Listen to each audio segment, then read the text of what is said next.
Hi guys, welcome back to my channel. എൻ്റെ പേര് നദീം ലത്തീഫ്.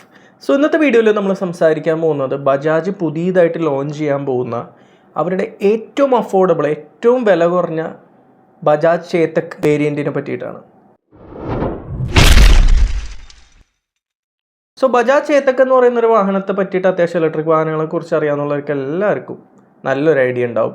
രണ്ട് മോഡലുകളാണ് ഇപ്പോൾ മാർക്കറ്റിലുള്ളത്, Chetak urban, Chetak premium.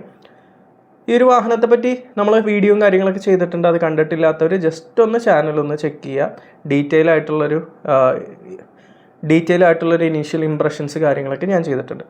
So ചേതക്കിനെ പറ്റി പൊതുവേ നമ്മൾ പറയുകയാണെങ്കിൽ ഈ പറയുന്ന പോലെ ഈതർ, ഓല, ഐക്യൂബ് ഇതൊക്കെ കഴിഞ്ഞിട്ടാണ് അതിൻ്റെ ഒരു സെയിൽ വരുന്നത്. പക്ഷേ എനിക്ക് പേഴ്സണലി ഒരുപാട് ഇഷ്ടമുള്ളൊരു വാഹനമാണ്. ഇൻ ടേംസ് ഓഫ് അതിൻ്റെ റൈഡിങ് സ്മൂത്ത്നെസ്സും ക്വാളിറ്റിയും ഭയങ്കര സുഖമാണ് ആ ഒരു വാഹനം ഓടിക്കാനായിട്ട്. പക്ഷെ കുറച്ച് ഹെവിയാണ്, കാരണം കുറേ പാനലുകളെല്ലാം മെറ്റൽ വരുന്നതുകൊണ്ട് തന്നെ അത്യാവശ്യം കുറച്ച് ഹെവി ആയിട്ട് വരുന്ന വാഹനമാണ്. പിന്നെ നമുക്ക് വീട്ടിൽ തന്നെ വാഹനം ചാർജ് ചെയ്യുകയാണെങ്കിൽ പ്രീമിയം മോഡലൊക്കെ ആണെങ്കിൽ ഒരു 3-3.5 മണിക്കൂറൊക്കെ കൊണ്ട് ചാർജ് ആവും. അതുപോലെ തന്നെ 5 വർഷം 70,000 കിലോമീറ്റർ വാറണ്ടിയൊക്കെ അവർ കൊടുക്കുന്നുണ്ട്. നമ്മൾ ഇതിനു മുമ്പ് ഡിസ്കസ് ചെയ്തിട്ടുള്ള കാര്യങ്ങളാണ്. അപ്പോൾ അടുത്തതായിട്ട് വരാൻ പോകുന്നത് ഏറ്റവും അഫോർഡബിൾ ആയിട്ടുള്ള, അത്രയും വില കുറഞ്ഞ ബജാജിൻ്റെ ഒരു എൻട്രി ലെവൽ വാഹനമാണ്. സോ സ്വാഭാവികമായിട്ടും നമുക്ക് ആ ഒരു വാഹനത്തിൽ ഒരുപാട് കോസ്റ്റ് കട്ടിങ് എക്സ്പെക്ട് ചെയ്യാൻ സാധിക്കും. ഇപ്പോൾ റൂമേഴ്സ് അനുസരിച്ചിട്ടാണെങ്കിൽ ഒരു സിയാൻ കളറിലുള്ളൊരു വാഹനമാണ് നമ്മൾ കണ്ടത്. കുറച്ചുകൂടെ ഫ്ലാഷി ആയിട്ട്, സാധാരണ ബജാജ് എടുക്കുന്ന കളേഴ്സ് എന്ന് പറഞ്ഞു കഴിഞ്ഞാൽ പറയുന്ന പോലെ ബ്ലാക്ക്, നേവി ബ്ലൂ, ഗോൾഡ് അങ്ങനത്തെ കളർ. ഇത് കുറച്ചുകൂടെ ഫ്ലാഷി ആയിട്ടുള്ളൊരു കളറ്, ഗ്ലോസി ആയിട്ടുള്ളൊരു സിയാൻ കളറ്. അപ്പോൾ ഇതിൽ ഒരുപാട് കോസ്റ്റ് കട്ടിങ് കമ്പനി ചെയ്തിട്ടുണ്ട്. അപ്പോൾ കുറച്ച് ആളുമ്പോൾ നമ്മൾ ഈ ഒരു വാഹനത്തിൻ്റെ ടെസ്റ്റിങ്ങിൻ്റെ ഒരു ഫോട്ടോ കണ്ടപ്പോൾ ബജാജിൻ്റെ ഹബ് മോട്ടർ ഉള്ളൊരു ഇലക്ട്രിക് വാഹനം വരുന്നു എന്ന് പറഞ്ഞിരുന്നു. എന്നാൽ അതിലും കുറച്ച് മാറ്റങ്ങളുണ്ട്. അതിനെ പറ്റിയിട്ടാണ് നമ്മൾ സംസാരിക്കാൻ പോകുന്നത്. അപ്പോൾ ആദ്യത്തെ ചേഞ്ചസ് എന്ന് പറഞ്ഞു കഴിഞ്ഞാൽ സ്വാഭാവികമായിട്ടും പ്രൈസ് കുറയ്ക്കാൻ വേണ്ടിയിട്ട് അലോയ് വീൽ എടുത്ത് കളഞ്ഞിട്ടുണ്ട്. പകരം കുറച്ചുകൂടെ സ്റ്റൈലിഷ് ആയിട്ടുള്ള സ്റ്റീൽ റിമ്മുകളാണ് അവർ യൂസ് ചെയ്യുന്നത്. ഇപ്പോൾ ഓലയുടെ വില കുറഞ്ഞ വാഹനങ്ങളിലൊക്കെ സ്റ്റീൽ റിമ്മാണല്ലോ വരുന്നത്. അപ്പോൾ സ്റ്റീൽ റിമ്മാണ്. പിന്നെ ഡിസ്ക് ബ്രേക്ക് റിമൂവ് ചെയ്തിട്ട് അതിന് പകരം ഡ്രം ബ്രേക്സ് ആക്കിയിട്ടുണ്ട് അൺഫോർച്യുനേറ്റ്ലി. പിന്നെ നമുക്കൊന്നും ചെയ്യാനില്ല, വില കുറയ്ക്കുമ്പോഴത്തേക്ക് ഇതുപോലെയുള്ള കോസ്റ്റ് കട്ടിങ്ങുകൾ സ്വാഭാവികമായിട്ടുള്ളൊരു കാര്യമാണ്. അതുപോലെ തന്നെ ഇപ്പോൾ വരുന്ന ആ കളർ അല്ലെങ്കിൽ TFT ആയിട്ടുള്ള ഡിസ്പ്ലേക്ക് പകരം നമുക്ക് ആദ്യം ഉണ്ടായിരുന്ന പോലെ സർക്കുലർ ആയിട്ടുള്ള black and white LCD display ആണ് വാഹനത്തിൽ വരുന്നത്. സ്വാഭാവികമായിട്ടുള്ളൊരു കാര്യം. ബൂട്ടിനും കാര്യങ്ങൾക്കൊന്നും വലിയ മാറ്റമൊന്നും വരുത്തിയിട്ടില്ല.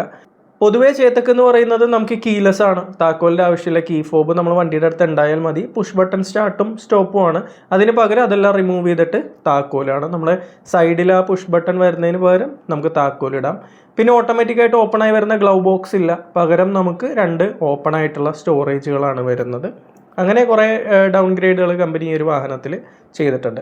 പിന്നെ ഇൻ ടേംസ് ഓഫ് പെർഫോമൻസിലേക്ക് നമ്മൾ വരികയാണെങ്കിൽ നമ്മൾ പ്രതീക്ഷിച്ചിരുന്നത് ഒരു ഹബ് മോട്ടർ ആണെങ്കിൽ അതിന് പകരം ഒരു മിഡ് ഡ്രൈവ് മോട്ടറാണ് കമ്പനി കൊണ്ടുവരുന്നത് എന്നാണ് പറഞ്ഞത്.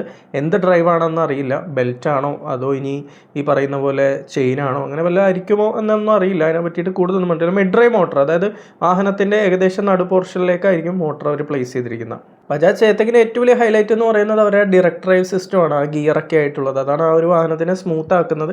അതുപോലെ ഒരു ഡ്രൈവ് ആയിരുന്നെങ്കിൽ സത്യം പറഞ്ഞാൽ നല്ലതായിരുന്നു. പക്ഷേ ഒബ്വിയസ്ലി ഇതെല്ലാം റൂമേഴ്സാണ്. പ്രൊഡക്ഷൻ തുടങ്ങുമ്പോഴാണ് നമുക്ക് ഇതിനെ പറ്റിയിട്ട് കൂടുതൽ ഒരു ഇൻഫർമേഷൻ കാര്യങ്ങളൊക്കെ കിട്ടുള്ളൂ. പിന്നെ നമ്മൾ ഈ വാഹനത്തിൻ്റെ റേഞ്ചിലേക്ക് വരികയാണെങ്കിൽ സർട്ടിഫൈഡ് ഏകദേശം 113 കിലോമീറ്ററാണ്. 2.9 kWh lithium ion battery pack ആയിരിക്കും വരിക. അപ്പോൾ 113 എന്ന് പറയുമ്പോഴത്തേക്ക് നമുക്കൊരു 90-100 കിലോമീറ്ററൊക്കെ അത്യാവശ്യം ലെവലായിട്ടുള്ള റോഡുകളൊക്കെ ഓടിച്ചാൽ കിട്ടുന്ന ഡീസൻ്റ് ആയിട്ടുള്ളൊരു റേഞ്ചാണ്. പവർ ഫിഗേഴ്സ് കാര്യങ്ങൾ ഒന്നും തന്നെ പറഞ്ഞിട്ടില്ല. അപ്പോൾ ഇത്രയൊക്കെയാണ് നമുക്ക് അറിയാവുന്ന കാര്യങ്ങൾ. സോ നമുക്കിപ്പോൾ ഉള്ള ബജാജ് ചേതക് അല്ലെങ്കിൽ പ്രീമിയം വെച്ച് നമ്മൾ കമ്പയർ ചെയ്യുമ്പോൾ ഒരുപാട് ഇൻഫീരിയർ ആയിട്ടുള്ള മോഡലായിരിക്കും. ഇത്രയും കോസ്റ്റ് കട്ടിങ് അവർ ചെയ്തിട്ടുണ്ട്. ഡിസ്ക് ബ്രേക്ക് റിമൂവ് ചെയ്തു, അതുപോലെ തന്നെ ആ ഒരു ഫ്രണ്ടിലെ ഗ്ലൗ ബോക്സ് റിമൂവ് ചെയ്തു, ഓപ്പൺ സ്റ്റോറേജസ് ആക്കി, താക്കോലാക്കി, പിന്നെ അലോയ് വീൽസൊക്കെ റിമൂവ് ചെയ്തിട്ടുണ്ട്. ഡ്രൈവ് മാറാനുള്ള സാധ്യതകളൊക്കെ ഉണ്ട്. പവറും എനിക്ക് തോന്നുന്നു ഇപ്പോൾ ഉള്ള വണ്ടികളെക്കാളും കുറവായിരിക്കാം. മേ ബി ഇപ്പോൾ ഉള്ള വണ്ടിയുടെ പവറൊക്കെ കിട്ടുകയാണെങ്കിൽ അത് നല്ലൊരു കാര്യം തന്നെയാണ്. പിന്നെ പാനലുകളുടെ ക്വാളിറ്റിയിൽ എന്തെങ്കിലും കോംപ്രമൈസ് വരുമോ എന്നൊന്നും അറിയില്ല. അപ്പോൾ ഇനിയിപ്പോൾ നമുക്ക് പറയാനുള്ള പ്രധാന കാര്യം എന്ന് വെച്ചാൽ ബജാജ് ചേതകിൻ്റെ പ്രൈസിംഗ് ആണ്. അതായത് ഈ അഫോർഡബിളായിട്ട് വരുന്ന വാഹനം എന്ന് പറയുമ്പോഴത്തേക്കും ഇതിന് റൂമേർഡ് പ്രൈസിംഗ് എന്ന് പറയുന്നത് എക്സ്ഷോറും 1 ലക്ഷം രൂപയാണ്. ഒരു നല്ലൊരു പ്രൈസിംഗ് തന്നെയാണ്.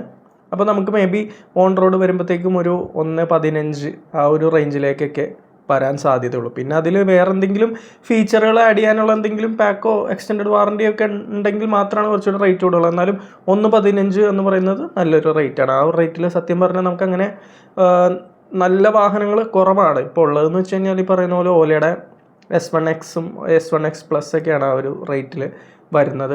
iQube ആണെങ്കിലും എയ്തറിൻ്റെ വാഹനങ്ങളാണെങ്കിലും ചേതക്കാണെങ്കിലൊക്കെ അത്യാവശ്യം റേറ്റ് വരുന്നുണ്ട്. എയ്തറിൻ്റെ റിസ്റ്റായിട്ട് കമ്പീറ്റ് ചെയ്യാനാണ് ഈ വാഹനം ഇറക്കുന്നത്, അല്ലെങ്കിൽ ഓലയുടെ S1X സീരീസായിട്ട് കമ്പീറ്റ് ചെയ്യാൻ വേണ്ടിയിട്ട് ഈ വാഹനം ഇറക്കുന്നതെന്നാണ് പറയുന്നത്. പക്ഷേ അതിനേക്കാളും കുറച്ചുകൂടെ ലോവേർഡ് ആയിട്ടുള്ള പ്രൈസിംഗ് ആണ് കാണിക്കുന്നത് കമ്പയർഡ് ടു എയ്തർ. എയ്തറിൻ്റെ വാഹനങ്ങൾ കുറച്ചുകൂടെ റേറ്റ് കൂടുതലാണ്. എയ്തർ റിസ്റ്റ് എനിക്ക് തോന്നുന്നു 1,10,000 എക്സ്-ഷോറൂം പ്രൈസ്. അപ്പോൾ എന്തായാലും കുറഞ്ഞ ഒരു 10,000 രൂപയുടെ ഡിഫറൻസ് ഉണ്ട്. അപ്പോൾ ഇത്രയും കാര്യങ്ങളാണ് ഇന്നത്തെ വീഡിയോയിൽ എനിക്ക് നിങ്ങളായിട്ട് ഷെയർ ചെയ്യാനുള്ളത്. നിങ്ങളുടെ അഭിപ്രായങ്ങൾ കമൻറ്റ് സെക്ഷനിൽ അറിയിക്കുക. ഇനി അടുത്തൊരു വീഡിയോ ആയിട്ട് വരുന്നത് വരെ ബൈ.